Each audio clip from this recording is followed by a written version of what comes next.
Well, welcome everyone. I'm so excited to see so many people from all over the country and the world coming to talk about a very, very important topic.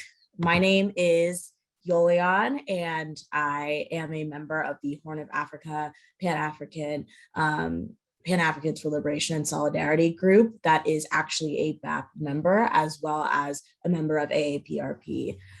From here on out for the rest of the webinar, I'll be referring to the Black Alliance for Peace as BAP.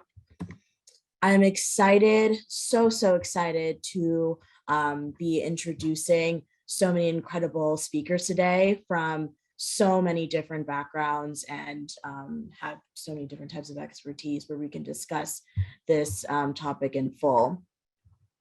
Today is the 13th anniversary of Africom's founding. The Black Alliance for Peace's Africa team, as well as the US Out of Africa Network. We are organizing a month of action on Africom as we are launching today in order to raise everyone's awareness about the use of Western military power to impose Western control of African land, resources, and labor on behalf of the world's corporate and financial elite, as well as the effort to build a popular, sustainable movement for demilitarization and anti-imperialism on the African continent. It is so important today that we recognize the need for a mass movement to be forged in order to expose Africom and its real purposes. So during this webinar today, we'll have organizers and activists from the Democratic Republic of the Congo, Kenya, Ghana, Guinea-Bissau, and the African diaspora in order to provide a comprehensive discussion of this issue, where we will discuss Africom in all of its sinister purposes, as well as what we can do to expel imperialist forces from the continent. Remember, following this webinar today, there are going to be tons of events taking place throughout the entire month of October, organized by various organizations on the African continent, in the US, and around the world to demand an end to the US and Western invasion and occupation of Africa.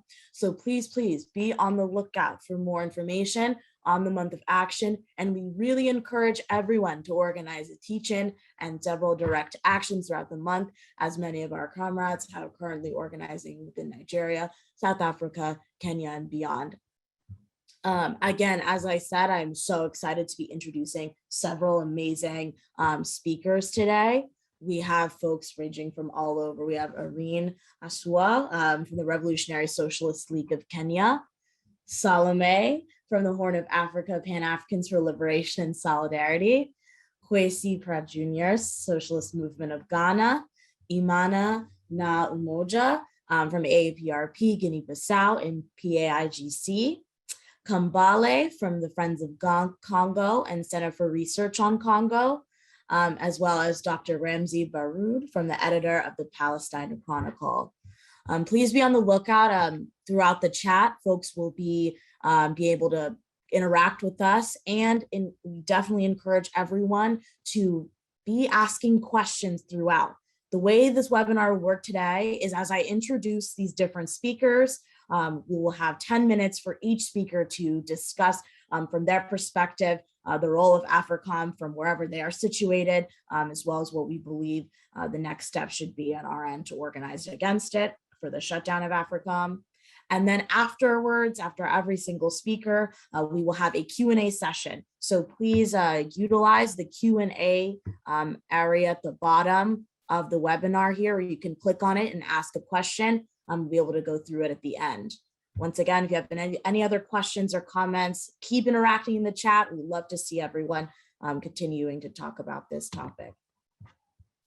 All right, great. So let's get into it. Super excited. Before we get into all of the introductions and the panelists today, I want to go ahead and introduce a Africom video that we have folks from BAP going ahead and going to screen share here in a bit to introduce the entire event today. Excited.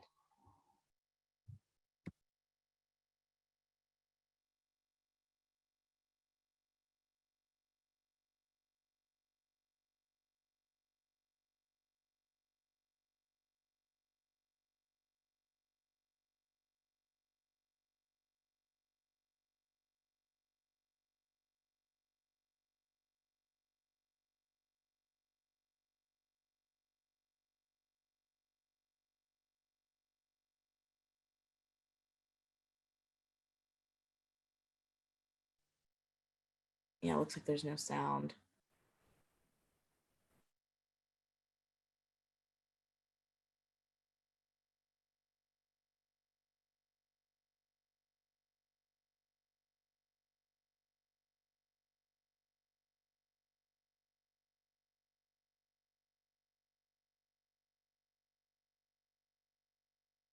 As they're setting up, I can give a brief background on Africom as well. Oh, it looks like they got Sorry about that, y'all. Sound should work. I apologize. Police violence carried out against Black and other non-European colonized peoples domestically, and the brutal violence of the U.S. military and intelligence agencies abroad are two sides of the same white supremacist colonial capitalist coin. That is why for the Black Alliance for Peace, it is vital that the public understand this connection. The U.S.-made bombs bursting in air remind us that U.S. imperialism is still alive and well. The U.S. commitment to the concept of full-spectrum global dominance is carried out in many forms, including 11 command centers that are headquartered across the world. The U.S. Africa Command, or Africom, puts most African states under the effective military control of the United States. The Indo-Pacific Command is the counterpart to Africom in the Asia-Pacific and is being used to direct military aggression towards China. 2 years after the end of the Second Imperialist War in 1945, the U.S. established the U.S. Indo-Pacific Command Center in 1947, formerly known as the U.S. Pacific Command Center. Its area of responsibility encompasses about half the Earth's surface. The 36 nations that comprise the Asia-Pacific region are home to more than 50% of the world's population. The U.S. has 375,000 enlisted members of its Indo-Pacific Command, including 60% of its Navy ships, 55% of its armies, and 2/3 of its Marine Corps. In addition, with 85,000 forward deployed soldiers and a large amount of high-tech and new weaponry, the U.S. military has maintained its absolute supremacy in the Asia-Pacific over the years, while also continuing to seek new deployments, budgets, and resources, using the threat of China's and Russia's strategic rivalry as a justification. South Korea, Guam, Australia, Malaysia, and a host of other countries have strengthened military arrangements with the United States over the last decade. In 2007, the Bush administration announced the establishment of the U.S. African Command Structure. We're going to Benin, Tanzania, Rwanda, Ghana, and Liberia. Each of these countries is blessed with natural beauty, vibrant culture, and an unmistakable spirit of energy and optimism. Africa in the 21st century is a continent of potential. Africom, that was then fully launched on October 1st, 2008. The U.S., which currently has the largest military budget in its history, spends nearly $2 billion per year to carry out imperialism in Africa. A study by the UN concluded that in the majority of cases, state action appears to be the primary factor finally pushing individuals into violent extremism in Africa. Of more than 500 former members of militant organizations interviewed for the report, 71% pointed to government action, including killing of a family member or friend, or arrest of a family member or friend as the incident that prompted them to join a group. And the cycle continues. Drone attacks breed recruitment, which produces further terror attacks, which leave the states involved more dependent on U.S. military support. This is how the West creates the demand for Africom. We must demand that the U.S. shut down Africom and the U.S. Indo-Pacific Command. No compromise, no retreat. No compromise, no retreat. The independence of Ghana is not for anything. Oh, yeah. I can tell that the overwhelming majority of people of this country flatly and totally reject this attempt to send us back into colonialism. We will never be colonized again.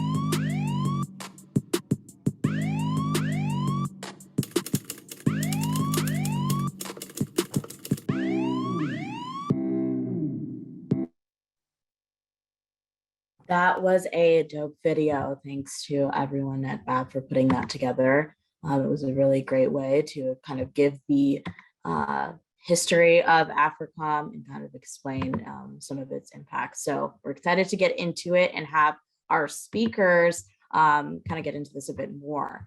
So again, please keep looking out into the chat. There are going to be several links posted to get more information on not only BAP, but the work that BAP does within Shutdown Africom, the committee that they have, just as well as like kind of watching out for any more information. And please continue to ask questions. Now I'm super excited to introduce one of our first panelists. Their name is Salome, and they're a coordinating committee member of the Black Alliance for Peace, co-chair of the Decolonial Feminist Collective, and a member of the Horn of Africa Pan-Africans for Liberation and Solidarity. Through each of these spaces, she works collaboratively to deepen political education and practice central to the liberation of all African peoples. So I'm excited to introduce Salome. Hi, everybody. Thank you for being here. And thank you everyone who put together this event and the month of action. I'm honored and really excited to be on this panel today to specifically discuss the impact of Africom on the Horn of Africa and ways to build a people-centered movements towards demilitarization and anti-imperialism in Africa. So Horn of Africa, Pan-Africans for Liberation Solidarity, or HOA PALS, understands the Horn as Ethiopia, Sudan, Kenya, South Sudan, Djibouti, Uganda, Somalia, and Eritrea. Of these 8 countries, only Eritrea does not have a relationship with Africom, and this subjects it to continuous threats, sanctions, and other forms of imperial stronghold. So between the 7 remaining countries, Africom has approximately 11 bases in the Horn, meaning that over 1/3 of the permanent and semi-permanent Africom bases are in the Horn of Africa region. Divided by country, there are 3 bases in Kenya, 2 in Djibouti, 1 in Uganda, and 5 in Somalia. Each of these bases play varying roles, such as the Somalia and Djibouti bases supporting the US and other Western powers in gaining access to the Gulf of Aden, the Indian Ocean, and other water pathways to extract, appropriate, and export oil for their corporate interests. In this way, we must understand the fight against Africom as not only a land battle, but also a battle of waterways, a war arena often left out of conversations on militarism and imperialism. It is in these waterways where these exploits are moved through to the West. One of the main exercises leading the ocean exploits is Cutlass Express, a US naval force domain exercise in quote unquote East African coastal regions and the West Indian Ocean. Horn of Africa countries participating in this include Kenya, Somalia, Sudan, and Djibouti. So while Africom positions itself as there for the security and protection of African peoples, we know that their true interest is centered on capitalist exploitation. The positioning and timing of their bases align with what resources exist there. In Uganda, for example, around 2007-2009, a large discovery about 1.7 billion barrels of oil was made at the Congo and Uganda border. Soon after, the area became heavily militarized and made a key partner for multinational oil conglomerates.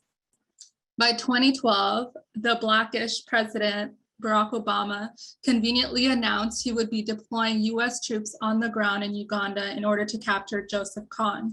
Others would call him Joseph Kony in the West, the leader of a small rebel group. The timing of this is critical to our understanding of the true interest of these Western leaders, even the Black and so-called African ones. First, by 2012, Joseph Kony had been out of Uganda for almost 6 years. In fact, many of us, especially South Sudanese refugees who were impacted in northern Uganda, had sought asylum elsewhere or went back to South Sudan. Second, the timing of the deployment came at the same exact time as accusations that some high-ranked officials in the Ugandan government were guilty of accepting bribes from international oil companies, creating a clear pathway for US military personnel. Most of you have probably heard of Kony 2012 or Con 2012, the film that led to wide public support for an American military expansion in Africa to quote unquote save the children.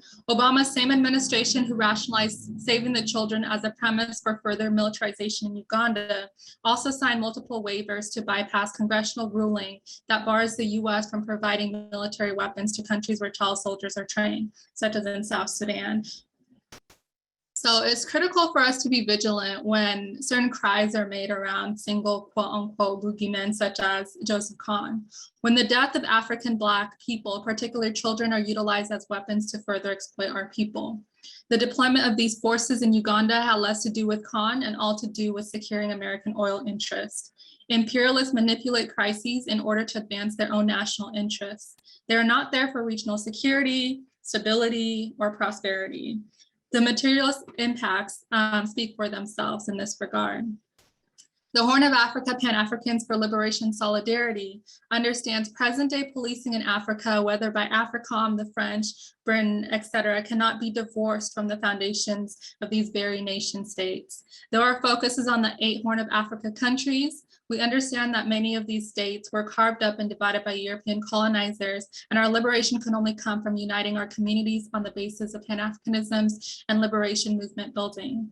We are building an organization that seeks to educate that diaspora, challenge us to learn and unlearn, increase consciousness, and become better comrades in liberation struggles here and abroad, wherever your here may be. Primarily, we focus on the foundations of political education, building mutual aid networks, and collaborating with like-minded organizations in the diaspora. Lack of deep political education can easily lead folks towards liberalizing the imperialist violences that drove many of our peoples to flee in the first place. As outlined earlier, one of the weapons of imperialism is to manipulate conflict to rationalize invasion. We have seen this in Uganda, Ethiopia, Sudan, etc. HOA PALs recognize that it is our responsibility as folks in the diaspora to understand these methodologies of empire so that we may recognize it when we see it. Through a materialist lens, we understand Africom as part of a long history of policing in African states. Many of the nations in the region are still playing their colonially assigned roles. This is because flag independence meant the introduction of sharpened imperialist grips as opposed to true liberation. For example, through Africom, Uganda still maintains its role as a policing arm for the imperialists in the Horn. This has looked like Uganda police and military intensifying conflicts in South Sudan, Congo, and even Somalia. We must see Western militarism and policing for what it is, a way to control movement and rebellion in the interest of capital. That is the case for Somalia, Ethiopia, Uganda, Kenya, and all African countries. So 2 specific ways we have worked to make these realities clear have been through the Shutdown Africom Somalia campaign and a detailed report on Tigray. Earlier this spring, HOA PALs launched the Shutdown Africom Somalia campaign in order to raise the public's consciousness and build towards an end to US shadow war in Somalia. As mentioned earlier, the Horn has 11 Africom bases, and 5 of those are in Somalia. About 14 years ago, prior to the official establishment of Africom, George Bush began an undeclared war on Somalia as part of the quote-unquote war on terror. Under the Horn's own Barack Obama, drone strikes intensified and escalated through Africom.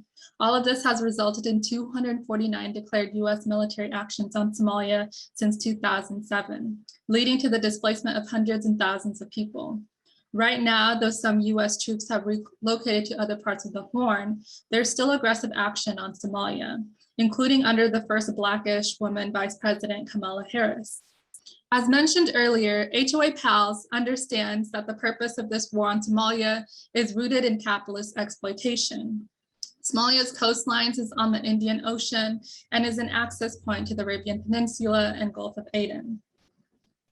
The war on Somalia is also made possible by the complicity of neighboring African nations with Western military forces. For example, earlier this year, though some troops pulled out of Somalia physically, they were still able to drone from neighboring countries. That is why whether it's Somalia, Uganda, or Tigray, we must be vehemently anti-imperialist and materialist in our understanding of conflicts. Otherwise, we may fall for the pitfalls of neoliberalisms. That is why we make it a point to create clear positions and historical backgrounds on matters impacting African Black people in the Horn. In June, we released a detailed report entitled The Tigray War in Context in order to provide this clarity from a Pan-Africanist anti-imperialist lens. The report concludes, as anti-imperialists, we vehemently oppose any and all United States, United Kingdom, and European Union-led interventionist policies in the region working to further Western hegemonic geopolitical interests. Further, we decry all forces weaponizing misinformation, disinformation, and sensationalism by way of falsifying facts, images, and figures, particularly by Western media and rights organizations sowing discord, tension, and hostilities among all parties to the conflict. We implore all to consider the ongoing conflicts in Ethiopia and Eritrea as they are driven and fortified by the functions of neocolonialism, imperialism, and its proxy actors that are fueling the growing material conditions in the region. Finally, we support African-owned, localized, conflict resolution not tied to advancing imperialism, neocolonialism, and other nefarious Western agendas, as we believe in the inherent agency and ability of Africans on the continent to reach a resolution to the conflict peacefully and independent of Western aggression, destabilization, and extractive and exploitative economic interest. The Tigray report and the Shutdown Africom Somalia campaign speaks to our visions for building a popular movement towards demilitarization in Africa. In conclusion, in order for African Black people, in order for African Black people in one part of the Horn to be free, we need the entire region and frankly, all of African people to be unified. As Pan-Africanists, HOA PALS understands that we have a responsibility to each other as African Black people. As such, we have a responsibility to learn, understand, and disentangle the contradictions that keep us falling for the same imperialist games. We have a responsibility to fight for liberation wherever we are situated in this world. We have a responsibility to build a popular movement to demilitarize Africa. And while how that looks is different based off different contexts, we recognize that it must always be rooted in anti-imperialisms. Thank you all for being here, for listening. And I look forward to your questions that you can put in the Q&A portion of the chat, and the links have been shared with you while I was speaking, so thank you all. Salome, killing it. First person already off the cuff, really did a great job in giving us a very clear interpretation of what is happening and how Africom is affecting specifically the Horn of Africa, a super critical region at this time to be watching. And thanks again to folks at BAPT for putting in the links. If y'all saw, there's a report that HOA PALS had put together, super principled and definitely worked really hard in explaining what is happening currently in the region of Tigray, how is that affecting the entire Horn, and where does US imperialism fit into all of that? So please check it out in the chat. Also, continue to ask questions, drop them in the chat box or in the Q&A box so we can definitely answer them later in the program. And if you have any other questions, the chat box can again be utilized. So let's move on to our next amazing speaker. I'd love to now introduce Amani Naamoja, comrade brother. Amani Naamoja's adult life is intertwined and integrated with the African Party of Independence of Guinea and Cape Verde, PAIGC, where he is in his fourth term as a Central Committee member and once served as a member of the Central Council of the Amilcar Cabral African Youth, serves on the Central Committee of the All African People's Revolutionary Party, and efforts to create African United Fronts and anti-imperialist worldwide fronts. He currently serves as one of the coordinators of the PAIGC, Amilcar Cabral Political Ideological Training School, serves as coordinator of the Cabuzino section of bases for the PAIGC Political Commission. Brother Comrade Amani promotes a weekly radio program called People's Revolutionary Pan-Africanist Space. And our comrade has attended many national and international conferences and had the honor to serve as chief of the PAIGC delegation to the African continent in solidarity with Cuba conferences in Namibia 2017 and Nigeria 2019. He's also published several publications. So let's definitely introduce Brother Comrade Amani. Revolutionary greetings, comrades, sisters, and brothers. We want to thank our sister and comrade for this very generous introduction. And we want to welcome all the comrades who are gathered here today, this historic webinar. But we would like to say that instead of being referred to as a speaker, we prefer to be referred to as an organizer. In our remarks today, we're going to cover three areas: the impact of Africom in our country, the homeland of Amilcar Cabral, Guinea-Bissau, and the work that our organizations are doing here in Guinea-Bissau against it, against Africom, and also our vision for building popular movements to demilitarize Africa and by extension, humanity. But before we address, we want to thank our comrades from the Black Alliance for Peace, especially the organizers, those in the US Out of Africa Network, and those who are participating today against the humanities, the dangers that have confronted the humanities confronted by from military violence, particularly imperialist violence, used against our humble, martyrized people of African humanity. We're aware that serious anti-war movements are led by those who have consciousness as well as love, as Che Guevara said, undying love for our people, and the consciousness to willingly sacrifice any and everything, all your energies, creativity, and even our physical lives. And we're also aware that these movements, as they grow, they spark the population to become part of the people's class. As a Sajifo Kwame Nkrumah teaches us, one spark can start a forest fire. In our case, we hope that these movements will transform into permanent parties. In terms of the impact of Africom and Guinea-Bissau, the homeland of Amilcar Cabral, to understand that, first you need to understand the program of the PIGC, the African Party of Independence of Guinea and Cape Verde. From the very beginning, its program always included items against foreign military bases in Guinea-Bissau and Cape Verde.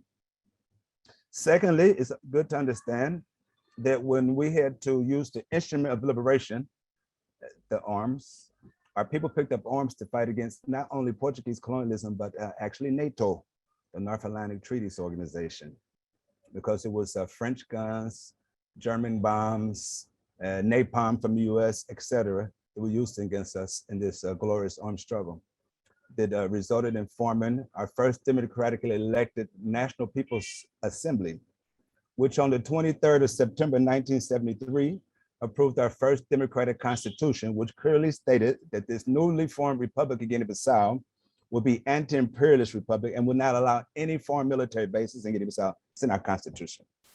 The following day, these same democratically elected deputies to the newly formed National People's Assembly proclaimed the existence of the Republic of Guinea-Bissau unilaterally, one of the few in the world that did not negotiate for independence. It proclaimed it unilaterally. And since then, up to today, we never had any foreign military bases in Guinea-Bissau. Even after several coups d'etats against our party, that was conceived by the imperialist and neo-colonialist forces, up to now, we still don't have any foreign military bases in Guinea-Bissau. Unfortunately, they exist in the Republic of Cape Verde, including Africom. Which is why if you ask most of the people of Guinea-Bissau, the population of Guinea-Bissau about Africom, 99.9% of them will ask, what are you talking about? They never even heard of it. It's only maybe 0.1% that have heard of it and heard a few things about it. The other thing that we should be clear is that there's not even a US embassy in Guinea-Bissau. There used to be up to 1998, but when our military conflict started here, one of the first places that was shot with missiles was the US embassy in 1998. Most likely it was some of those soldiers who were recruited to go to the US to do training. They came back and used their training against the US embassy. Even though our population doesn't know anything about Africom, it impacts us. Even if you do research, you'll discover that US imperialism via Africom has called for some of our journalists to go abroad to be trained. And some of them were trained by Africom forces. It was most likely it was the correspondents that were working for the Voice of America.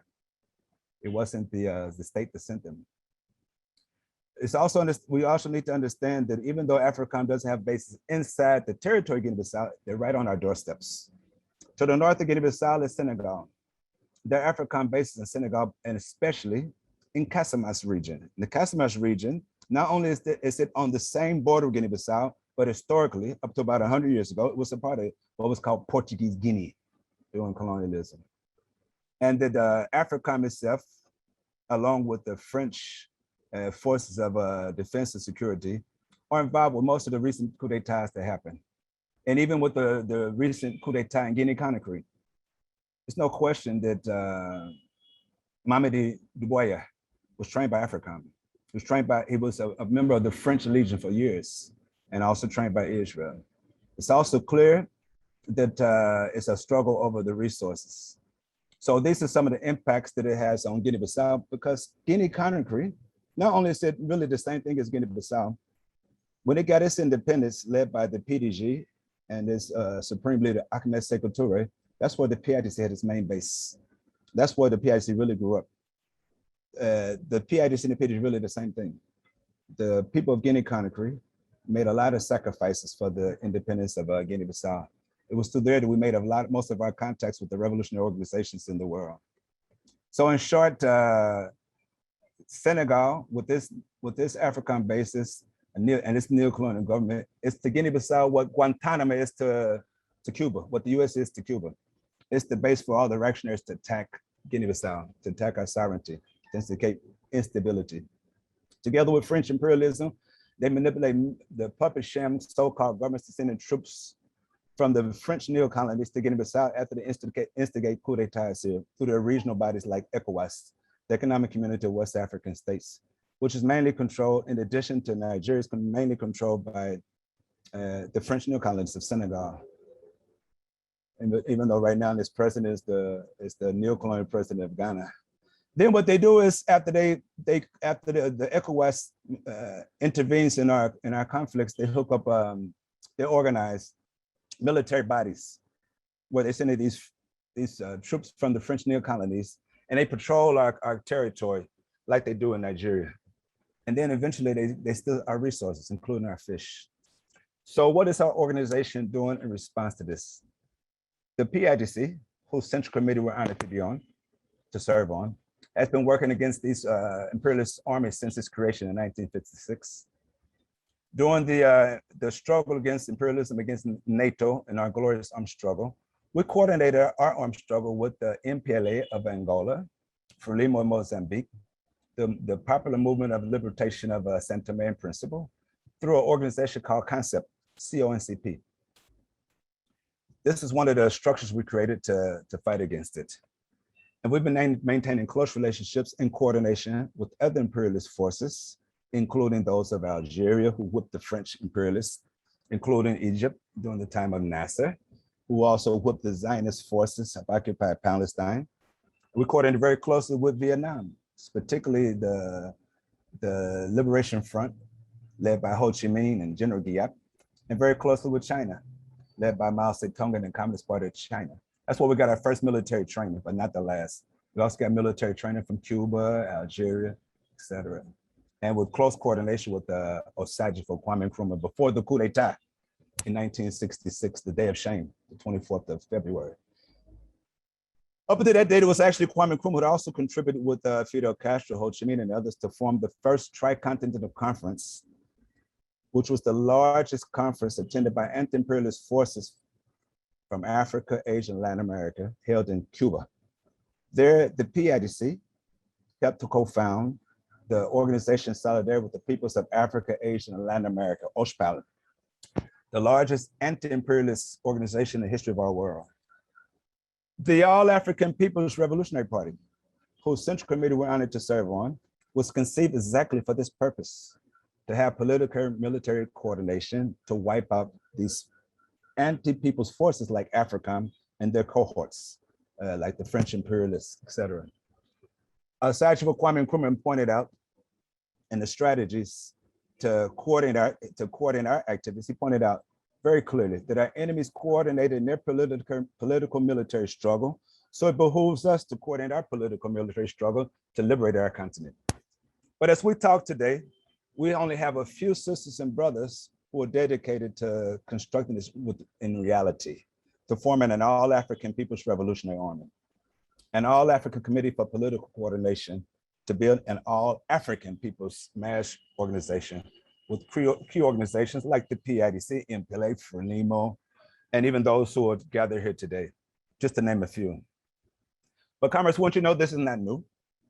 It's been going on for more than 60 years. During the 1950s and 60s, it was basically 5 areas in Africa that served as basis for political military coordination. Algeria, after the triumph of their revolution, Egypt during the time of Nasser, Ghana during the time of Sajid Kwame Nkrumah, Guinea-Conakry during the time of the PDG led by Sekou Touré, and Tanzania led by Mwalimu Julius Nyerere. Later, after some of these other countries got independence, they used their areas as bases, like even here, the Republic of Guinea-Bissau, the homeland of Amilcar Cabral, Angola, Mozambique, just to name a few. But we're not limited to Africa. These comrades were dedicated seriously to having coordination or working closely with the Communist Party of Cuba and its mass organizations for youth, the UHOTC, women, the FMC, and the Cuban Institute for Friendship of the People of the World to coordinate with Africa, Asia, and Latin America. We participate in all the activities of coordination, and we invite you. There's one coming up next week on the 7th of October, Thursday, at 11 a.m. Cuba time, which is 3 p.m. UTC time. That's to say Ghana, Guinea-Bissau time, 3 p.m. They're going to have their traditional African continent conference in solidarity with Cuba, but it's going to be virtual this time. So you can participate to make contacts and interchange with these anti-imperialist parties and organizations in Africa and the world. Later on, they do the same thing with Asia and Latin America. They have a Asian continent in solidarity with Cuba, a Latin American continent conference in solidarity with Cuba, so that we can share our visions for building popular movements to demilitarize Africa. From our perspective, this work began years ago, so it behooves us to build upon it. As they say, we don't need to reinvent the wheel. What we need to do is to make the wheels more durable, more sustainable, and have more of us come to the tire factory to more wheels. The popular movement should include parties and organizations that have already been fighting not only against Africom, but as well as other imperialist militaries, because they coordinate together. We must have courage to coordinate with revolutionary China, the People's Republic of China. They're anti-imperialists. With the Communist Party of Vietnam, with the People's Democratic Republic of Korea, which is called North Korea, with Venezuela, with Nicaragua, and all the anti-imperialist areas of the world, and the anti-imperialist parties. So comrades, you know that one of the main reasons that Africom is so desperate in Africa is because of the presence of these anti-imperialist countries that are outproducing them, like the People's Republic of China. So comrades, we want to thank you again for allowing us to give our humble opinion on these efforts to organize the mass of people to raise their consciousness behind who are the real enemies. And at the same time, we want to reiterate our dedication to participate in the popular movement to demilitarize Africa and humanity. Down with Africom. Down with imperialist militaries. Viva the Black Alliance for Peace. Viva the US Out of Africa Network. Ready for the revolution. Absolutely. Thank you so much, Comrade Brother Imani, for that incredible take on explaining to us once again the importance and the need to unify and have that and be internationalist. That's the only way we can work to be organized and work together and unite all colonized and oppressed peoples. Yes, no compromise, no retreat. Definitely continue to be putting your questions in either the chat box or the Q&A box. Again, we really, really appreciate, we love all the love being in that chat right now. And we're excited to introduce our next speaker. I want to introduce Dr. Ramsey Barood. He's a journalist and editor of the Palestine Chronicle. He is the author of 5 books. His latest is These Chains Will Be Broken, Palestinian Stories of Struggle and Defiance in Israeli Prisons. Barood authored the article Colonialism and Solidarity Define the Decisive Israel-Palestine Battle in Africa, published in the Middle East Monitor. Very, very excited to introduce Dr. Ramsey Barood. Thank you so very much for including me in this absolutely important, in fact, historic webinar, which I hope would be the beginning of true coordination between all of us, whether we are based in Africa or outside, in order for us to not just only to raise awareness of the dangers of Africom, but also to understand Africom within a larger geopolitical context, within a larger global context, and to eventually mobilize against it and defeat it. I think it's important that we remember the context of when Africom was first established in 2007. It was at the height of the so-called war on terror.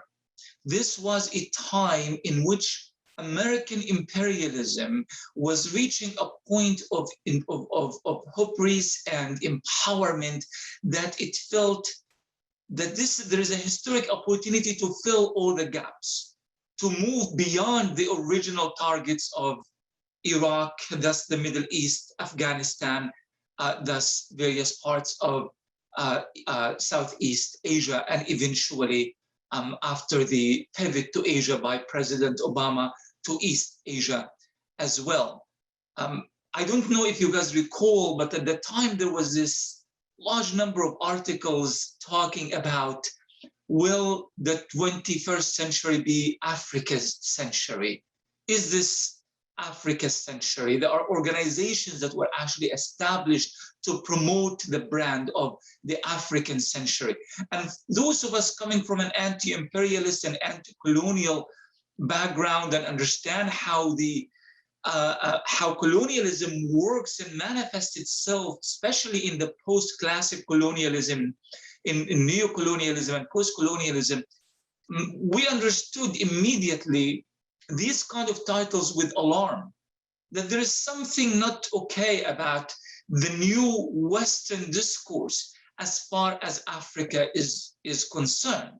And of course, it was understood correctly that there is a new so-called scramble for Africa, like the one that began in the late 19th century, all the way until about 1914, when Africa was divided to these segmented areas to be colonized by various European countries. We know that the end of that classic colonialism did not really usher in truly an age of African liberation and freedom, but rather it began a whole new process of neo-colonialism, which kind of brought that menace, that colonial menace, back to Africa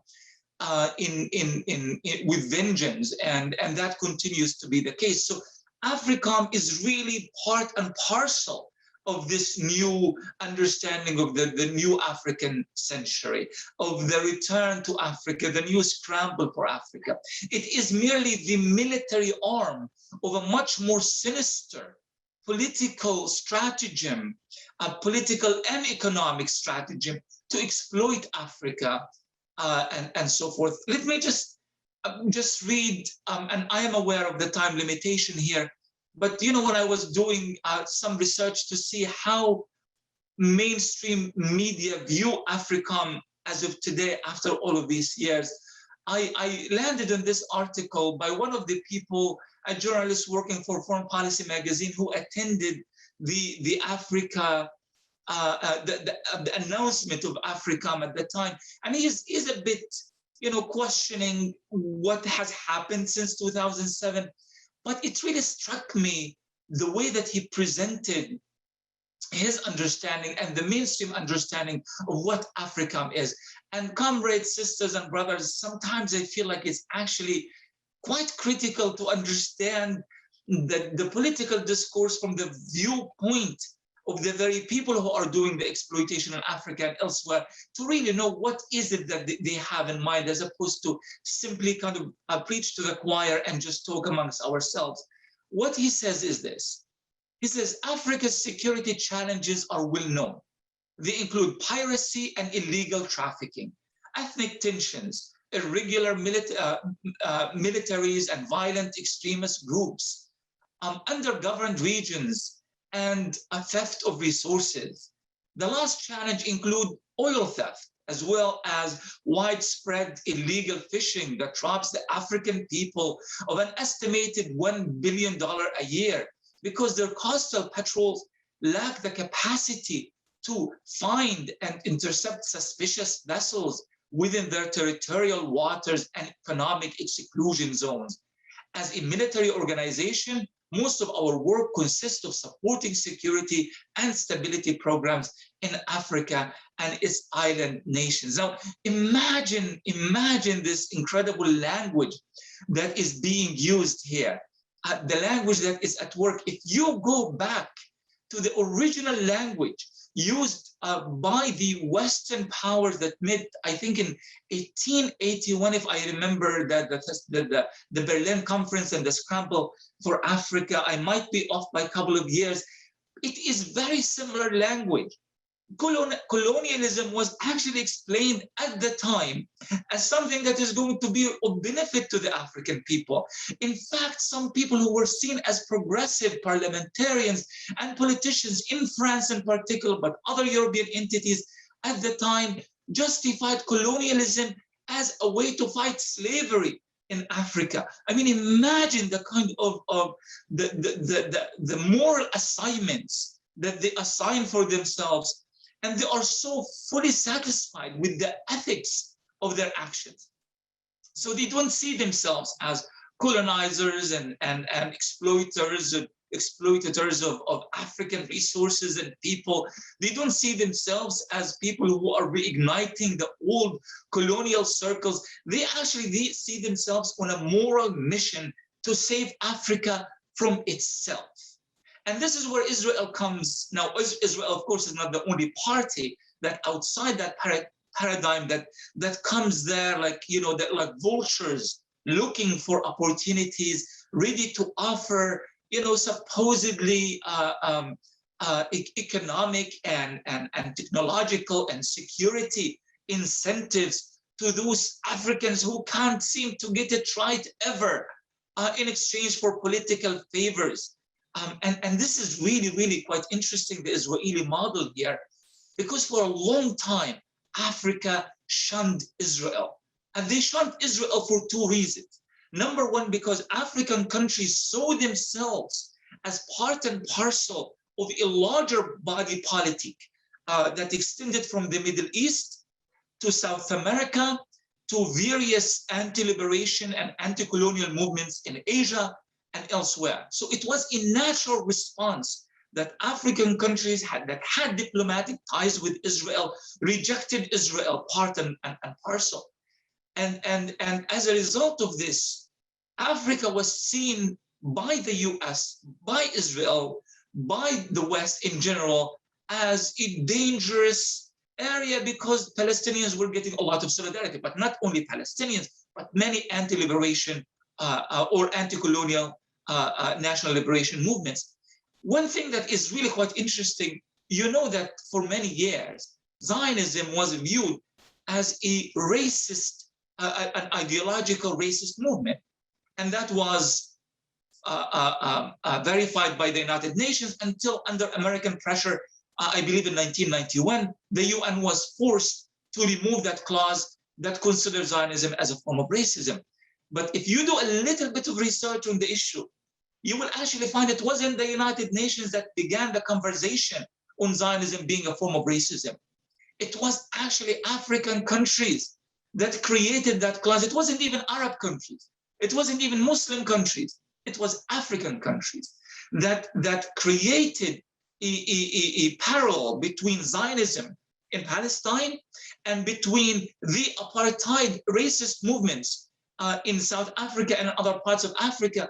And they created passed a resolution that recognized Zionism as a form of racism. And it was that resolution that was pushed by African countries and the United Nations with the solidarity of Arabs and Muslims and South American countries and elsewhere that actually made it a reality where Zionism was recognized as a form of racism. But look at the situation now, the fragmentation of the Arabs, the fragmentation of Muslim countries, the rush towards normalization of Arab and African countries as well, Chad, Niger, and of course, United Arab Emirates, Oman, Bahrain, all of these countries, and so forth and so on. And as a result, many African countries now feel, well, we can't be holier than thou. They are moving towards the direction of not just normalizing with Israel. See how the trend always work hand in hand. They're not just normalizing with Israel, bringing Israel with this condescending attitude that we will make your desert bloom the same way we made the desert bloom in the Holy Land and so forth. And offering these little, crumbs to African countries in exchange for disowning Palestinians at international institutions. But you see that that trend is working hand in hand with the growing neo-colonial movements in Africa, with the rise of Africom, with the rise of Western intervention. All of these elements, brothers and sisters and comrades, they work hand in hand. So, and briefly, I know I exceeded my time here by a few minutes, but I really want to kind of offer just in one single minute what I feel is the way towards defeating Africom Africom in Africa, but also this kind of colonial, this ugly colonial intervention that is rearing its ugly head in various parts of the global South. We need to have a better understanding of the geopolitical and global scene. Okay, just realizing that this is bad and we need to get rid of it is not enough. We need to understand it within a larger context. And only by that understanding, we start realizing who are the potential allies and alliances that we can make in order for us to create that kind of unity. Number two, it cannot be done by certain groups or individuals separately. We know that Africom is now entrenching itself, rooting itself in various African societies. They are getting involved from Mali to the formation of the Libyan government, to the crisis in between Ethiopia and Egypt and so forth. So we are dealing here with a situation that's quite complex. And it's not the matter of a single party or a group of individuals. We need to work as a unit throughout the continent and beyond. And we must depart this kind of elitist thinking, or what Gramsci used to refer to, Antonio Gramsci used to refer to as intellectualism. We need to go to people in the street. We need to build and mobilize a true grassroots movement throughout Africa to work together towards this end. And finally, we need to counter this through political coordination throughout the continent. So the work has to happen through grassroots mobilization all the way to creating political platforms that would allow us to push Africom out. And again, Africom as a representation of this new colonial menace that is fighting back to grab and exploit the resources, the manpower, and so forth of Africa. Sorry for exceeding my time by a few minutes, but I very much appreciate you listening to me and including me in this important conversation. Wow, thank you so much, Dr. Ramsey Barood. I think that was an incredible way to remind us the importance of having that position on anti-Zionism and how we must unite along that principle as well. I mean, the connections to be made across all colonized and oppressed peoples within the diaspora is very, very important, and we must keep those in mind. Thank you so much once again. Let us move on to the next incredible speaker. Their name is Irene Asuwa. Irene Asuwa is a member of the Revolutionary Socialist League, a revolutionary organization in Kenya, mobilizing and organizing towards a socialist revolution. Welcome, Irene.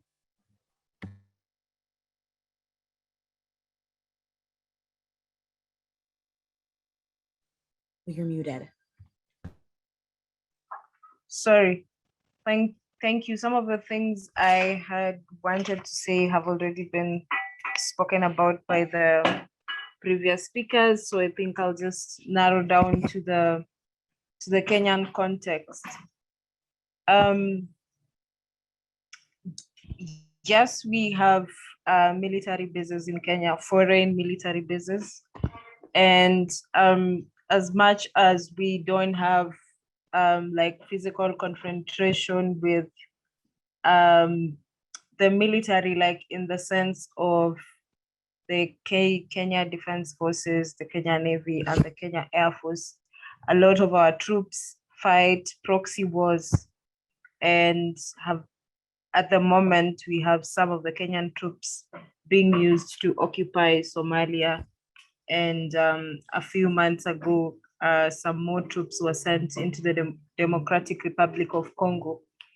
So Kenya plays a very interesting role in all these operations that makes it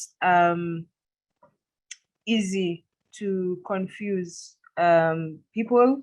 So a lot of people still don't get the connection between Africom and what is happening within the country, but we can see the manifestations of the massive militarization of the region. So the ripple effect of this is that there is profiling, particularly for people of Somali origin or people who look like they are of Somali origin, due to the quote unquote war on terror. So there's an assumption that it is the people who look like that could be terrorists. And I remember when we were doing the solidarity march with Palestine, 4 teenagers were profiled and taken to the police station. They were not booked in, so we didn't know whether they were even in the police station in the first place. Before we knew it, like in less than 24 hours, they were at the anti-terrorism unit. They had their pictures taken. They had charges of participating in things that look like terrorist activities. Historically, we have had issues of profiling of people. We have had the Kenyan Defense Forces occupying the borders and parts of Somalia. So it is not just a recent thing. It has been there since, I think, the second president of Kenya. The other ripple effects that we have seen on the war on terror is that now there is an excuse to surveil people. There is an excuse to have a special branch pick up people that they think are a threat to national security or that they think could be terrorists. And the processes, people call them arbitrary arrests. To me, those are abductions. If you pick up someone, you take them to a police station, in less than 12 hours, you have been sent, like you have been taken to court, you have been charged, and you have been sentenced. Like no lawyer, no nothing, no charge sheet. So a lot of that is happening at the time. The other thing is there is also militarization of the city, and militarization in the sense that there are like army people all over the place. Sometimes you go to town and you find like armored army vehicles like just moving around, and army people in full combat, and that puts people into some kind of constant anxiety because now you have them and then you have the police. So the other way that this militarization is happening is also through a lot of police brutality. So the police are an apparatus that are being used. So people are disappearing at the moment. People are being shot by the police. There are those abductions. It's either you get a high bail charge or in less than 12 hours, the process that I have mentioned has already happened. In the times that the Kenya Defense Forces have been in Somalia, there has been a lot of illicit activities going on, like the importation, the export of sugar and charcoal and stuff like that. There also has been, like I said, an increase in surveillance. So people are experiencing phones being tapped, people are being trailed, accounts are being hacked and stuff like that, with the pretext of saying they look like they have suspicious activities. So there is some sort of censorship going on. Now, due to the terror attacks, a lot of institutions have also been militarized as well, and particularly the learning institutions, and just all over the town. Yeah, people with batons, and you have to walk around with your ID. And when you are working in the high-end areas, you like literally have to give all your details all the time, because a policeman or an army person would stop you and they want to know why you're there, why did you think about going there, you know, such questions like in your own country. So it's like a black to black apartheid, like your own people alienating you from certain spaces in your own country. And so we have seen reactionary things happening, like the closure of the refugee camps, which was a very unfortunate thing that happened to mitigate terrorism activities, and it led to a very serious humanitarian crisis. The interesting thing is the two refugee camps that were closed down had a huge number of people that are considered to be terrorists, or potential terrorists. So yeah, that's some of the ways that you're seeing the manifestations. And the other way is just how Kenya has always been complacent in the solidarity votes, either at the UN or whichever place that people take a vote in solidarity with oppressed people. A lot of time Kenya has either abstained or just outrightly voted in favor of whoever is aggressing the other person. There is a strong presence of the two embassies, the two notorious terrorists in chief. Their embassies are here, they are strongly guarded, and people are harassed, profiled, and do all those things. So what we have been doing about this is have ideological seminars within, like with ourselves, because we are organized in study cells, so that people are able to see this from an ideological perspective, and we are able to marry it with the class question, and we are also able to marry it with the global capitalist imperialist system. The other way that we are also doing this is integrating this military occupation conversation in our Pan-African activities. So we usually have the African Liberation Day and the Pan-African Women's Day, where we have slots for us to talk about this.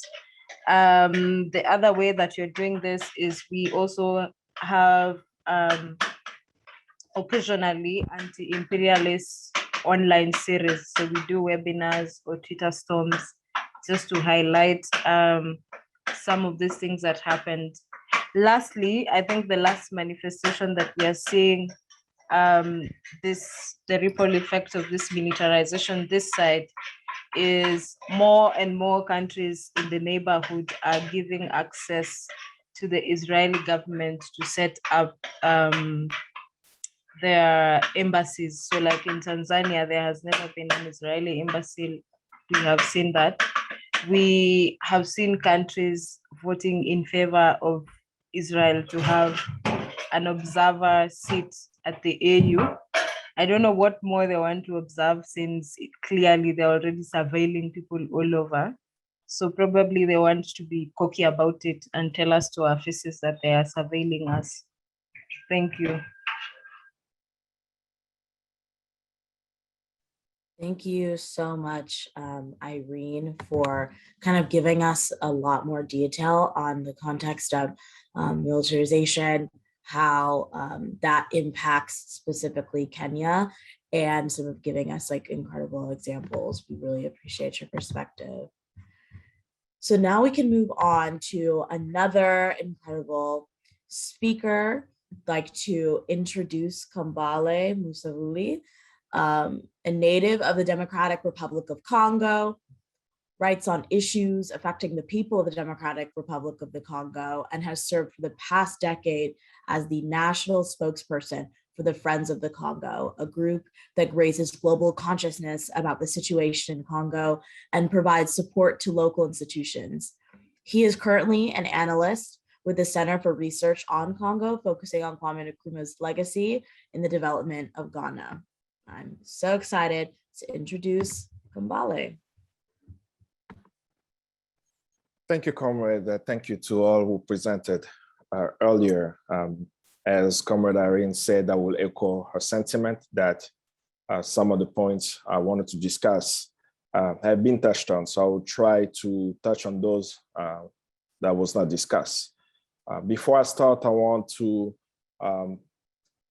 bring up two names of people who have inspired me. Unfortunately, they've passed away, that I felt that it would be really important to speak about their work and what they've done for the African peoples all over the world.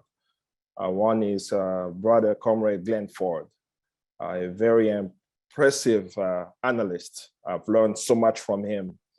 He's written extensively on DRC and was always on point to explain the capitalist imperialist exploitation of DRC and contextualizing it with the situation of our brothers and sisters in the United States.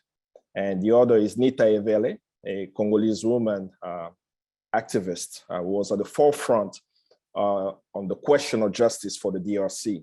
October 1st, 2010, the UN Mapping Exercise report was published, saying that what's happening in the Congo is war crimes, crimes against humanity, and possible genocide if proven in a competent court.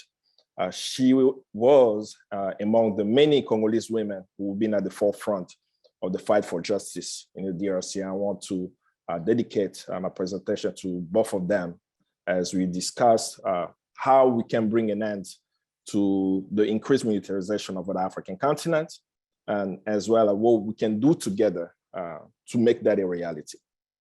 August 7, 1998 in Kenya, for me, is the 9/11 for African people. Whenever the US embassy in Kenya, and I think in Tanzania, were bombed in August of 1998, US policy on the African continent shifted. And they start focusing more as an outcome of also what happened in Somalia with American soldiers killed. They start focusing more on supporting African militaries to do their bidding on the African continent. They created an axe, I guess I'll call it acts of evil, with Ethiopia, Uganda, and Rwanda, who became US allies on the war on terror. I think some of you noticed with the US military leaving Afghanistan, the Ugandan military does not want to leave, right? I don't know if you all saw that Uganda want to stay in Afghanistan. They pay by US taxpayers' money. They are part of the so-called coalition of the willing. You have Rwandan soldiers in Haiti. They've been in Central African Republic and so on. So the US military strategy on the African continent has been focused on strengthening African militaries to do their bidding on the African continent, but particularly to protect US interests on the African continent and to counter China's presence on the African continent. This was clearly explained in a paper that was written by the Heritage Foundation in 2003 that many people missed. A so-called white paper written as a justification of the creation of Africom. George Bush, through his Secretary of Defense, Donald Rumsfeld, took that piece of paper from the Heritage Foundation, made it into a concrete reality, and on October 1st, 2008, they launched Africom. You'll be surprised that the first head of the African Command was an African-American, Skip Ward, sent to the African continent to meet African officials. They were presenting the operation as supporting African countries for humanitarian needs, development projects. These are not military objectives. And very quickly, we start noticing that the role of Africom has nothing to do with development, has nothing to do with humanitarian assistance. And slowly but surely, we start seeing increased US military training and presence in countries that's rich of oil, rich of bauxite, rich of copper and cobalt and so on. How now can we bring that up to the discussion of the DRC? US military engagement in DRC didn't start a decade ago, 50 years ago. The United States has been engaged in the DRC since its modern day founding in 1885. What most people do not know is that the United States was the first country to recognize Congo as the personal property of King Leopold II. They were actually part of the so-called Berlin Conference and supported that bidding for King Leopold to have the support. At the time, beyond the diplomatic support of the United States to King Leopold, you had also American capitalists, the Rothschild, the Rockefellers, and others who funded the construction of the railroads that were built in DRC, taking the copper and other minerals, particularly rubber at the time, to the ports, right? You know, people talk about Stanley, Harry Morton Stanley, but they don't speak about the American financiers who actually put money together to build that. And beyond, we saw US engagement in supporting Belgian colonialism, mainly to get access to the uranium in 1945. The uranium that was used to bomb Hiroshima and Nagasaki came from the DRC through Belgian hands. And subsequently supporting dictatorship, 32 years of Mobutu after the assassination of Patrice Lumumba, the first democratically elected leader, prime minister of the DRC, deposed within 6 weeks of him being elected and then killed on January 17th, 1961, the same day Dwight Eisenhower was making the speech about the military-industrial complex on January 17th, 1961, his exit speech. So most people miss that. But in 1996, two of US allies, Rwanda and Uganda, invaded the Congo. In 1998, they invaded again the Congo and unleashed the death of over 6 million Congolese. In the process of the death of Congolese, we saw the extreme extraction of Congo's mineral wealth. This mineral wealth ended up in our electronic devices, our TVs, our VCRs, our telephones. Most of us have used electronic devices that have mineral resources coming from the DRC. But at the same time, these two nations have been trained in extensively with US taxpayers' money. They have brought their soldiers to the United States, be it at the US War College or other military facilities in the US to be trained. And most of the time they are trained locally as well to do some of the military operation. But in a very bizarre situation, while the US support Rwanda and Uganda through military training, military support for some of the operations around the world that the US needs for them to engage in, they also support the Congolese military. But these military trainings have happened usually under the umbrella of MedFlag, where they'll say they're training Congolese military to know how to treat wounded. And then slowly but surely from 2012 to now, we've seen more and more military advisors arriving in DRC.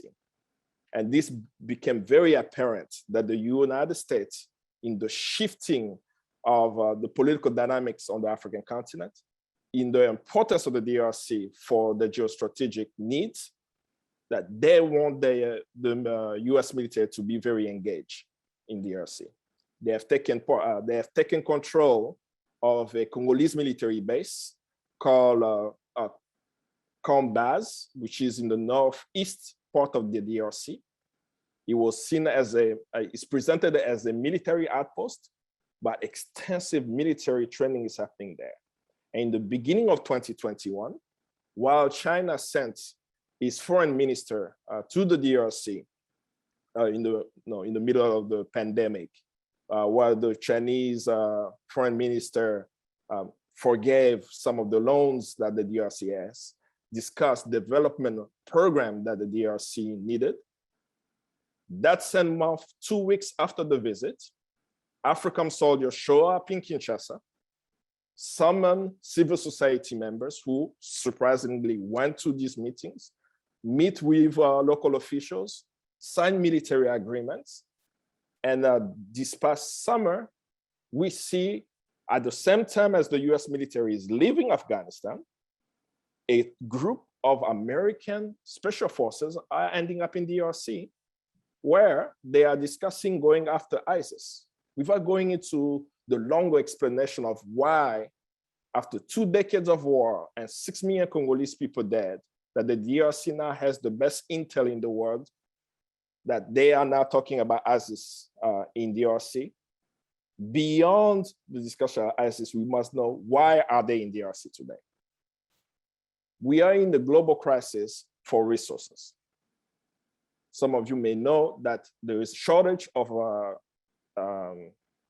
in the circuit board, the chips for computers. Congo produces cobalt, an essential mineral that's used for the chips also. It's also used for electric cars. Congo is the #1 producer of cobalt in the world. Most of the cobalt that the DRC has actually goes through China, right? Chinese mining company have control of this. Through few changes of mining operations for the past 5 years, the United States now is trying to regain control of these mineral resources through putting pressure on the Congolese government, making it appear as Congolese going after China for accountability. But in the back, you have the US ambassador engaging in doing so. And they believe by bringing the military, what it does is strengthen the Congolese regime, which is oppressing the civilians, the Congolese people who are rising up against the corruption that's happening in the country. So we are ending up with many activists being jailed, being pushed to exile, and many being killed, while the US is achieving its objective. I'm going to end the presentation. I hope during Q&A I may touch on more on ISIS, because it's a much longer discussion to explain why the United States today, when every local knows we do not have ISIS in DRC, they are actually saying that in DRC today we have ISIS, and they are asking why this is happening. I will end by saying the Congolese people, in the middle of all the exploitation that's taking place in the country, are determined to see a new Congo. They believe in the ideals of Patrice Lumumba. They know the importance of the DRC for the liberation of the African continent. A country the size of Western Europe, $24 trillion worth of wealth, which is essential to the development of the African continent, that if the Congo is in the hands of Africans, it will transform the entire African continent. We understand that we have a challenge. We have a challenge because our neighbors may not know what is happening. Comrade Irene just mentioned that you have Kenyan troops who have come. No, those are troops trained by Africom who are now in DRC. At the moment as we speak, Uganda is becoming the first country on the African continent to build another military base on another African country. Uganda is building a military base inside of DRC, and so on. In order for all of this to happen, if we do not create a direct link to a people's revolutionary network of Pan-Africanists who are clear that the suffering that's happening in Somalia is connected to what's happening in Chad, is the same as in DRC, we will continue to talk about each nation and the issues, and we will never solve it.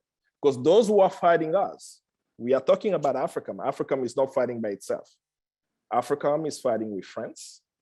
Africom is connecting with other European countries to attack us. Our unity is our salvation, and I look forward to the discussion to share more.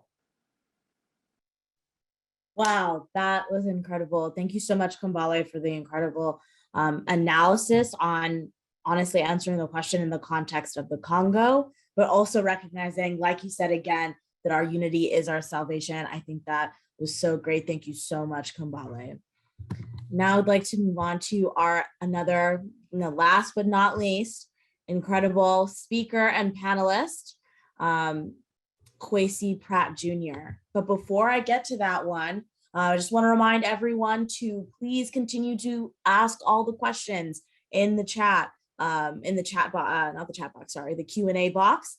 And then also, if you are endorsing the month of action that we're kicking off with BAP in terms of shutting down Africom, we really would like you all to fill out the form that is about to be posted here in the chat. Again, if you do endorse this month of action, along with advocating of shutting down Africom and etc., please make sure you fill out the form in the chat box. It was just put in the link just now. All right, so we'd love to introduce Quasi Pratt Jr.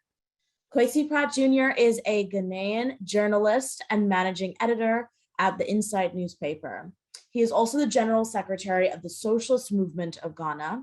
He has also closely worked with the Ghanaian community in solidarity with Cuba and the Africans in solidarity with Cuba as well.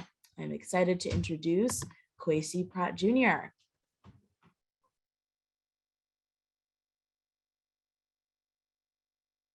Oh, you're on mute, Mr. Quasi.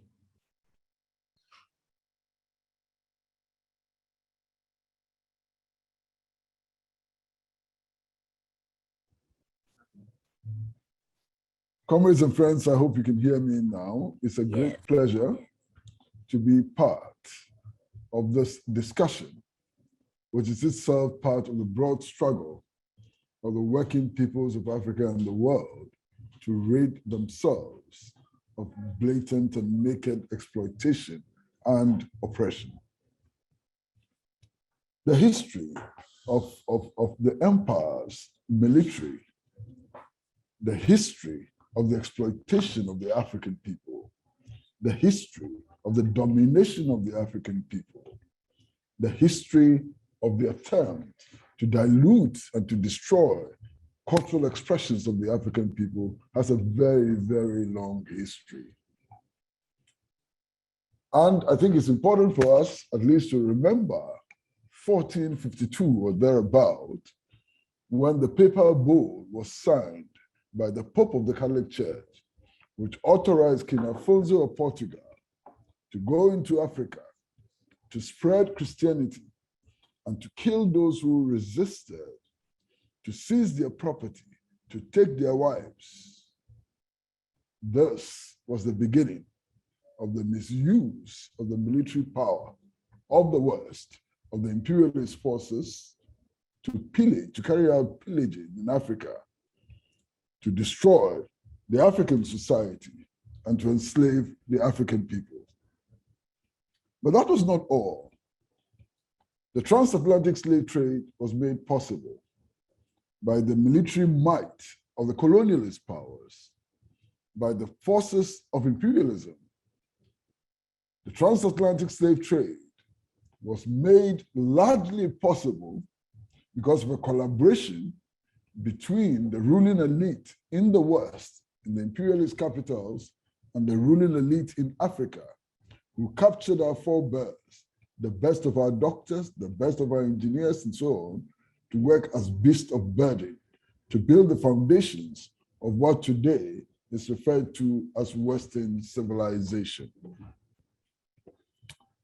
King Leopold of Belgium could not have captured the Congo and stolen its resources had it not been for the military power that he represented and which was willing to use in order to enslave the Congolese people.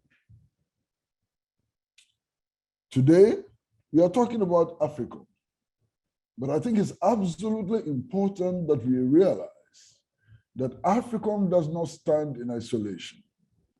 Africom is linked with this history of oppression, this history of torture, this history of exploitation, this history of unbridled thievery, and so on. Africom is linked to that history. Africom does not stand alone. Africom works with all the major imperialist countries of the world. Africom is part of the North Atlantic Treaty Organization. Africom cannot be separated from the British Armed Forces. Africom cannot be separated from the armed forces of France and all the other imperialist countries. So as we talk about Africom, as we discuss the spread of Africom's activities on the African continent, it is important to begin to look at its linkages and to begin to look at the overall objective which makes it possible to establish Africom and for Africom to continue to further the interest that it was established to further. It is significant to note, for example, that in 2021, the Bush administration set up what has come to be known as the Cheney Committee, which was to look at the energy requirements of the United States of America over a period of 15 years. The Cheney Committee did recommend that the United States of America should expand its military presence in West Africa, because West Africa was going to be exceedingly significant in the supply of the energy needs of the United States of America. That, for me, was significant. Today, as we speak, the United States of America has at least 22 military bases in Africa. France has 10. The British are all over the place, and other imperialist powers are all over the place. But it's important, as some of the panelists have pointed out, to note that even the so-called African military acts on behalf of the imperialist forces. I cannot see one country in Africa whose military officers are not trained in France, in Belgium, in Britain, in the United States of America, and other Western capitals. The orientation, the objective, and so on, is to continue to facilitate, to deepen the exploitation of the working people of Africa in the best interest of imperialism. So when we begin to talk about the presence of imperialist forces on our continent and so on, I think it's important to realize that even those military forces that are disguised as African forces are not our own, and they have never worked in our interest and would never work in our interest. That's an important point to make. Now, it's important also to recognize that over the years, these forces, British, American, Belgium, whatever, have imposed their will on the people of Africa. They have toppled democratically elected governments, democratically elected and popular governments in Africa. They toppled the government of Patrice Lumumba in the Congo. They killed him. They shot him by firing squad. They dissolved his body in acid and removed his front teeth as souvenir. On February 24, 1966, they overthrew the popular government of Osadifo Dr. Kwame Nkrumah in Accra and imposed a reign of terror on the people of Ghana. Their machinations continue unabated. In Ghana, we have now allowed the US to establish a military base in Ghana. And the terms and conditions under which the US has established this military base makes me sick, should make every and any African sick. The US forces have more immunity than even diplomats. American soldiers can enter Ghana without passports, without visas. They don't answer to anybody. All they have to show at entry points is a US military ID card. Even the president of Ghana under the agreement is stopped from visiting designated zones which have been designated as US military bases. No Ghanaian can seek redress in the courts if his family member is killed by the US forces. If our properties are destroyed, we have no recourse to the courts. The US Army is entitled to use our frequencies for free when Ghanaians are not allowed to use these frequencies for free. It is the agreement, it's so horrendous, it beats imagination. Indeed, when US forces enter Ghana, they are not obliged to disclose what they carry on them, and nobody has the right to search them, to find out what they are bringing in or taking out of the country. This is the kind of agreement we have signed with the US forces. And we have signed this agreement to enable them to dominate us, to exploit us, and to oppress us. But I think that the most important thing to note is that all of these agreements would not have been possible if you did not have reactionary neo-colonial regimes in power. If the true people's representative were in power, if the revolutionary forces in Africa were in power, if power was truly in the hands of the working people of Africa, there's no way that these agreements could have signed and been passed. So our task, first and foremost, is to make sure that power resides in the hands of the working people of Africa. Our task is to make sure that the revolutionary forces in Africa control power. Our task is to make sure that the neo-colonial regimes in Africa are defeated. Our task is to make sure that we move away from neo-colonial capitalism and build African states on the basis of the 1945 resolution of the Manchester Pan-African Congress, which advocated the unification of Africa under the banner of scientific socialism. It is only when the working people of Africa, the revolutionary forces of Africa, build that United States of Africa under the banner of socialism that we can stop Africom, that we can stop all of these enemy forces from rampaging throughout our continent. For as long as Africa is ruled by the reactionary neo-colonial forces, we are in danger. And that is true. Look at Africa today. If you read Nkrumah's book, Africa Must Unite, Nkrumah makes the point very, very clearly that Africa has more than 52% of the total resources of the world. These include timber, it includes the rivers, it includes the oceans, it includes the diamond, the gold, the iron ore, everything. We have 52%. What then explains the level of poverty in Africa today? The level of poverty in Africa today can only be explained through this neo-colonial arrangement which facilitates our exploitation and our oppression. Today, Ghana is said to be the 5th largest producer of gold in the world.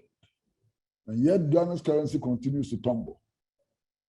Today, Ghana's total interest in gold mining is 3%. The revenue from gold, out of the revenue from gold, Ghana gets only 2%. This is the reason for the presence of the imperialist forces and their allies. And we have a duty to ourselves and to generations yet unborn to build that new Africa which makes its own decisions and takes its own risk.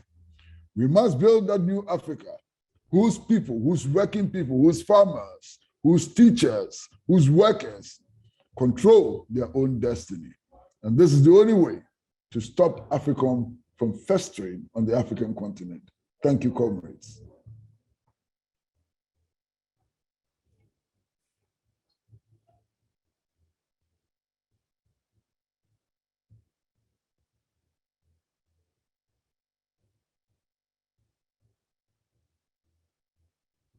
Thank you so much, Quasi. That was incredible. I really appreciate the amazing analysis that you're able to provide and the context that you're able to give. It was very inspiring. Thank you so much to all of the incredible speakers for giving us such an amazing insight and presentations on, one, discussing not only the nature of Africom and its effects on the continent and in folks' respective regions, but also just in general is how we must connect with each other in the diaspora as we continue to fight against US imperialism. So now we're going to move on to the next section. It's going to be our Q&A. Like I had said throughout the entire webinar today, that folks have been able to ask questions in the Q&A box. I'm going to go ahead and look through them real quick and start asking questions. Unless the question was directly posed to a specific speaker, it is definitely free game if anyone would like to respond. And as folks said, if all speakers or panelists could be able to turn on their cameras, that would be so great as we can continue to have this lively discussion. Let's see. One of the questions asked by one of the attendees here specifically is for Salome, actually. Let's see. One of the questions is, can Salome speak to the relationship between militarism and imperialism on the African continent and imperialist feminisms? Salome. Yeah, definitely. So the way in which imperialist feminisms works is that it utilizes frameworks around especially liberal feminisms in order to expand Western military power. And we know that this is at the expense of colonized African Black peoples. And even looking through the Africom website, there's so much propaganda in terms of this language around having all these women, et cetera, join the armed forces and having that be some type of liberatory thing, when in reality, we know that Africom is not there for the good of African Black people. And so I want to point to a quote from Patricia Stoltz, who's the co-lead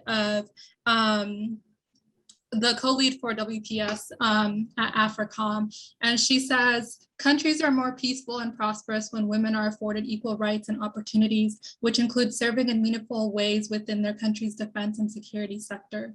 Integrating the perspective, experiences, and capabilities of women into exercises such as Wabangame Express ensures that participating countries have 50% greater insight, perspective, and capabilities than those that do not incorporate women. And so I wanted to highlight that point just to emphasize that the state and these Western military entities will toss you out as soon as they're done utilizing your labor. And the thing with imperialist feminisms, it necessitates the continuation of the systems that degrade us, right? And so it's not necessarily about uprooting those systems. Its interest is simply in inclusion within the exploitative systems that exist. And I also, with that point, I also want to emphasize that militarism in and of itself is not anti-feminist. We have a long history of militants. The differentiation between imperialist feminisms and militant Africans is grounded in our relationship and understanding of colonialisms, imperialisms, and capitalisms. So as mentioned before, under imperialist feminisms, the responsibility is to the state. In the case of Africom, it's responsible to the US state, right? And the UK and like all these other Western colonial bodies. Because for them, the fundamental issue is inclusion and equality as opposed to overthrowing the system overall. But But yeah, I just wanted to emphasize that point right there in terms of imperialist feminisms and the ways in which that is utilized in order to continue to propagize, Africom as this body that's there for the greater good of Black African peoples. Thank you so much for that amazing analysis, Salome. Okay, so the next couple of questions we have for the entire panel here would be, what role does the African Union play in either stopping the expansion of Africom or supporting it? Does anyone want to take that one? Can I start? Well, I think, look, the African Union ought to be seen for what it is. The African Union is a club of neo-colonial heads of states of Africa. There's no way that this African Union represents the interests of the African people. And the earlier we came to that realization, the better it would be for us. African Union is an appendage of all the forces of imperialism and exploitation. The African Union does not speak for us. How come that the African Union decided to grant observer status to Israel and at the same time refuse Haiti membership of the Union? That clearly should tell you where the African Union is going. So there's a club of heads of states who are there to protect their own interests and to serve the interests of those who put them in power. And those who put them in power are not the African people. Those who put them in power are the people behind Africom. They are the people behind the British Armed Forces. They are the people behind the French army, and so on. Today, if you look around Africa, all of the so-called French-speaking African states, they keep their international reserves in the Bank of France. What does that mean? They keep their monies in the Bank of France. They borrow their own money and pay interest on their own money to the French government. These leaders are certainly not working in the interest of the so-called French-speaking African people. These leaders are puppets of the elite in France. And don't forget that at one stage we had a head of state in La Côte d'Ivoire, who was a member of the French Parliament and president of La Côte d'Ivoire at the same time.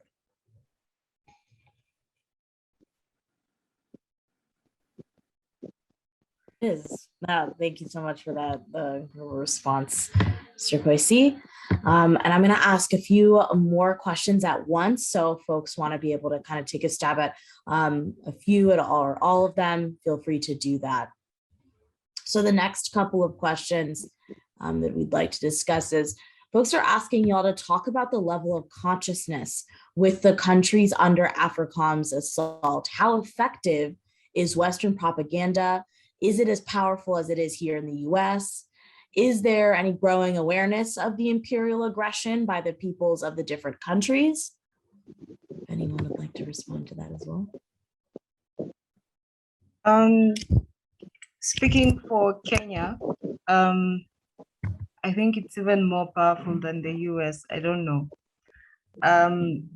In very, very, very remote areas, we are more likely to access Voice of America and BBC than we are likely to access our own native language stations. Like you'd go to a very remote place, you'll be able to access Voice of America and BBC. We are more likely to access Pandem and Rambo movies more than we are likely to access information showing how Vietnam actually beat the US and how Haiti actually beat, was it the French or the Spanish? I don't know, whoever. The fact is they were beaten. And so that is how strong it is. And so you grow up as a child with this socialization that you want to go to this land of the brave and the bold and whatever they call that, what George Carlin calls a pile of stinking red and blue shit. that place. So you grow up wanting to go there, imagining, because of that picture that plays on your head, you get to campus, the lecturers are likely to have been under a US scholarship or a British scholarship. So the indoctrination continues. And so they sell this picture of how, okay, you missed going there when you're young, you miss it again when in campus, well, you can go do your master's and PhD there. So that's how strong the propaganda is. People are more likely to rush to CNN and the likes for credible news, and they wouldn't listen to anybody else who's not these people. So they'll tell you, if you want credible news, you go to CNN, Al Jazeera, and all those people who spread US imperialist propaganda. So that's, in a nutshell, like I'm trying to summarize to paint a picture of just how strong the imperial propaganda is. Thanks to the information age, people are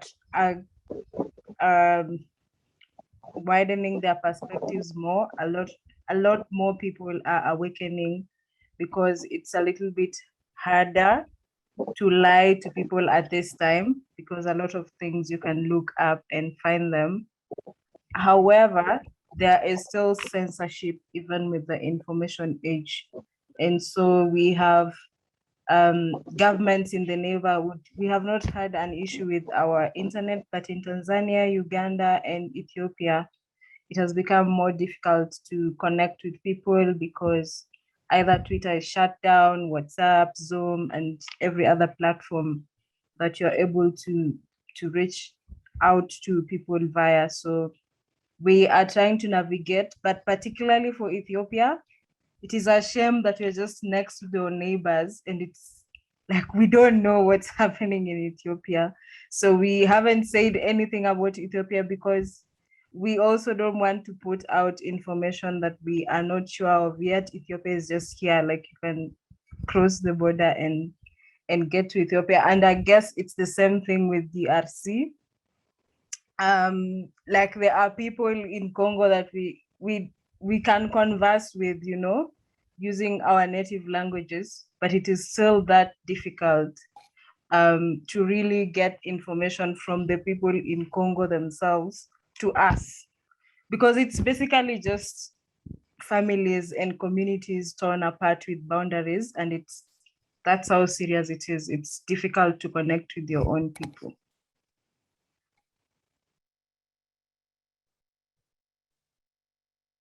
Definitely, I definitely agree. Does anyone else have any thoughts on in terms of answering that question? Yeah, can I add a little bit? Sure.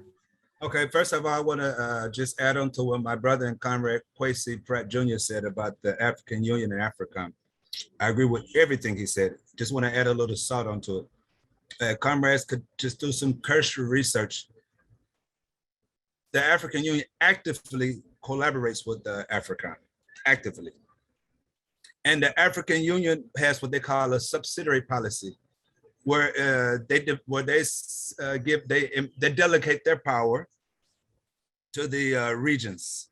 So the region that we're in West Africa, the regional body is ECOWAS. So ECOWAS now is used as a neo-colonial body from the African Union, which is a neo-colonial body, really attached to the European Union. Most of its funding comes from the European Union, most of it. In terms of the propaganda, Kwame Nkrumah talked about this 60 years ago when he wrote Neocolonialism, the last stage of imperialism. That in the early 1960s, I think it was 1960 itself, that there was a conference that was held in Malta, where it was agreed that the Western imperialist countries would coordinate with the North American imperialist countries led by the US, particularly in the US embassies where they existed, which is everywhere. They even put ships with radio stations. BBC, Voice of America is broadcast in our local languages, in Hausa, in Igbo, in Akan, in hundreds of African languages. If you go to the Gambia, when they present the watered down news when they go to the international news section, they just turn over to CNN. Whereas with a number of other neocolonial states, okay, at least they'll do their little studies. They get the information from the bodies. Voice of America, Dutch Welle from Western Germany, BBC from England, RFE from France, etc. CNN. The other thing that we want to add to this, though, is the issue is not dire. In Ghana, where Comrade Quasi Pratt Jr. organizes, I mean, they're bombarded not only with propaganda from the TVs and the radios, but even the curriculum in the schools, and a lot of these really reactionary pseudo-religious movements to make idolism dominate our community. But still, the consciousness is rising. It's evidenced by the work that they're doing with the socialist movement in Ghana and their allies. Same thing in Nigeria. I mean, Nigeria is just really bombarded. Just, you know, it's a shame, but you still got organizations that are moving. You got the American Cabral Ideological School Movement with their alliance with the Communist Party, the Socialist Party in Nigeria, with the Academic Association. They got professors from 80 different universities all over Africa and the African world. The consciousness is still increasing and the level of organization is increasing. The main thing lacking is what the Black Alliance for Peace and others here present are doing, coordinate this struggle together. That is true. Thank you so much, Amani. Unfortunately, we're going to have to wrap up. I think this has been an incredibly educating past 2 hours, actually, of worthwhile content. Thank you so much to all the incredible panelists, interpreters today from Afro-Resistance, the audience, even just for, you know, taking the time out of your day today to listen in and learn more as we kick off our month of action with BAP. BAP's operations team, have to thank all of those folks, Tunde, Sade, Tanisha, and Kyle, BAP's Africa team, and the US Out of Africa Network. We also have to thank John Baraka. If you enjoyed this program or even want to continue to be involved, please sign up for the Black Alliance for Peace newsletter at blackallianceforpeace.com at the top of the webpage. Also, you can learn more about the work we've been doing to advocate for the shutdown of Africom at blackallianceforpeace.com/Africom 2021. And if you want to see more programs like this, we highly encourage folks to become a monthly sustainer. Because the Black Alliance for Peace is a grassroots organization, we do not take money from governments, corporations, or foundations. So please visit blackallianceforpeace.com/donate to become a monthly sustainer and support this growing movement within the US against US imperialism. Once again, have to thank all of you amazing panelists. I've learned so much just listening from everyone's perspectives today. It was incredible, and I'm so thankful and grateful to call you all organizers and comrades in this struggle. Once again, like Kamali said, unity is literally our salvation. Thank you all so much today for tuning in once again to this incredible panel, and we hope everyone has a great rest of the day and continue to stay engaged with the Black Alliance for Peace for the rest of the month. We have incredible things going on for all of October. All right, thanks everyone.